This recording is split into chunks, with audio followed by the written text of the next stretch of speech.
పలు కార్యక్రమాలలో ఇప్పటికీ అందరూ కూడా పాలుపంచుకునే కార్యక్రమం జరుగుతూ ఉంది.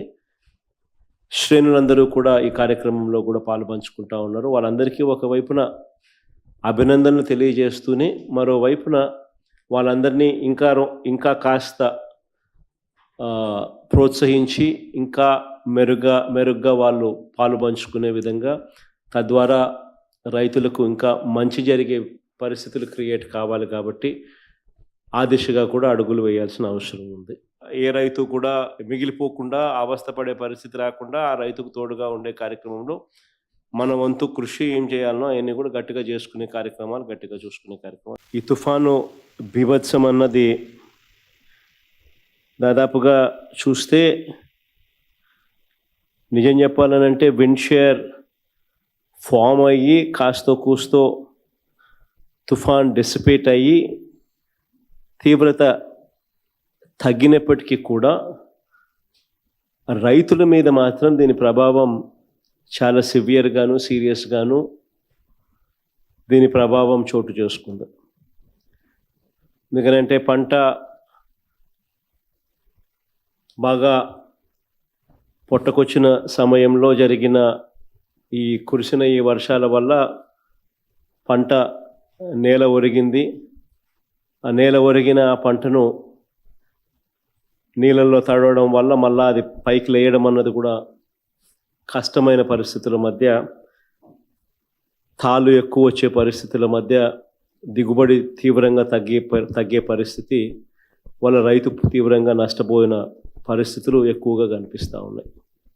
శ్రీకాకుళం నుంచి మొదలెడితే దాదాపుగా నెల్లూరు దాకా కూడా, ఇంకా నెల్లూరు నుంచి కూడా కాస్త ముందుకు కూడా ఈ ప్రభావం కనిపిస్తూ ఉంది. కర్నూలు, కడప, అన్నమయ్య జిల్లాలు, చిత్తూరు జిల్లా, ఉమ్మడి చిత్తూరు జిల్లాలో కూడా, కర్నూలు నెల్లూరు ప్రాంతంలో కూడా ఈ ప్రభావం కూడా కనిపించింది. దాదాపుగా 25 జిల్లాల పరిధిలో, 396 మండలాల పరిధిలో, 3320 గ్రామాల పరిధిలో దీని ప్రభావం కనిపించింది. ఇలాంటి పరిస్థితుల్లో రైతులకు మనం తోడుగా నిలబడాల్సిన అవసరం చాలా ఉంది. దాదాపుగా ఉజ్జాయింపుగా లెక్కల ప్రకారము, మనకున్న సమాచారం ప్రకారం దాదాపుగా 15 లక్షల ఎకరాల మీద దీని ప్రభావం పడుతూ ఉంది.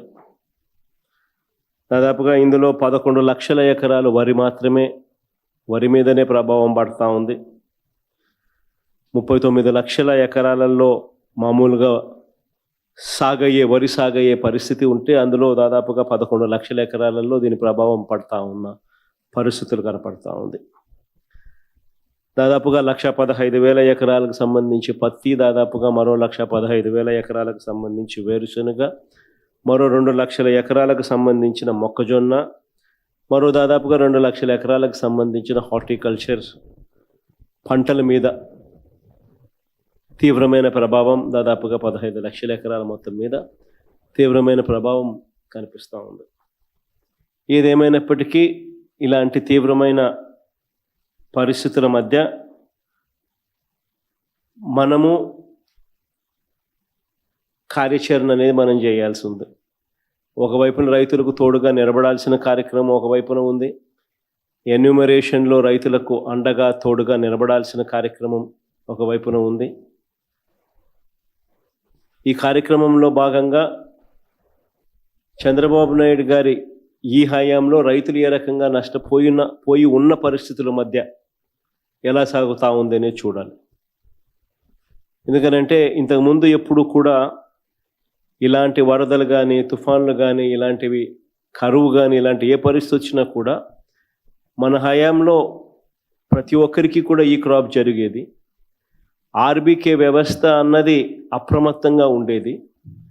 ఆర్బీకే వ్యవస్థ అప్రమత్తంగా ఉండి ప్రతి గ్రామంలో అందుబాటులో ఉండి అక్కడ అగ్రికల్చరల్ అసిస్టెంట్ రూపాన అగ్రికల్చరల్ గ్రాడ్యుయేట్ చదివిన పిల్లలు అక్కడ అందుబాటులో ఉండి, గ్రామ సచివాలయము, ఆర్బీకేలు ఇవన్నీ కలిసికట్టుగా ఉండి, ఆర్బీకేలో ఈ క్రాప్ వ్యవస్థ అన్నది పగడ్బందీగా ఉన్న పరిస్థితుల మధ్య ఉచిత పంటల బీమా అన్నది మన హయాంలో రైతులకు అందుబాటులో ఉన్న పరిస్థితుల మధ్య ప్రతి రైతుకు ఒక భరోసా ఉండేది.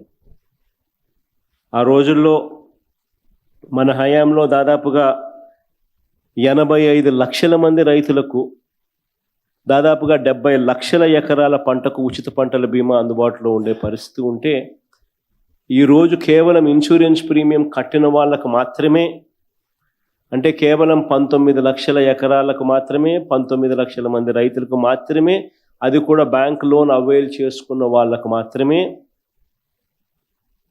ఇప్పుడు ఇన్సూరెన్స్ అవైలబుల్గా ఉన్న పరిస్థితిని మనం చూస్తూ ఉన్నాం. సో మిగిలిన రైతుల పరిస్థితి ఏం కావాలా? దాదాపుగా 85 లక్షల మంది రైతులు, దాదాపుగా 70 లక్షల ఎకరాల పంట మన హయాంలో ఈ క్రాప్ ద్వారా వీళ్ళందరికీ ఉచితంగా పంటల బీమా అందుబాటులో ఉండేది. ఈరోజు ఆ పరిస్థితి పోయి కేవలం బ్యాంక్ లోన్లు తీసుకున్న వాళ్ళకు మాత్రమే ఆ లోన్లు ఉన్నాయి కాబట్టి ఆ బ్యాంక్ లోన్లు బ్యాంకర్లు కట్ చేసిన ఇన్సూరెన్స్ సొమ్ము అంటే కేవలం 19 లక్షల మంది రైతులకు మాత్రమే అవైలబుల్, కేవలం 19 లక్షల ఎకరాలకు మాత్రమే అవైలబుల్. ఇలాంటి పరిస్థితుల్లో రైతు తీవ్రంగా నష్టపోయిన పరిస్థితిలో మనం రైతుకు తోడుగా నిలబడాల్సిన అవసరం ఉన్న పరిస్థితి. మరోవైపు చూస్తే ఇన్పుట్ సబ్సిడీ అన్నది ఈ ప్రభుత్వ హయాంలో అసలు వాస్తవం ఏమిటి అని చెప్పి చూస్తే ఈ 16 నెలల్లో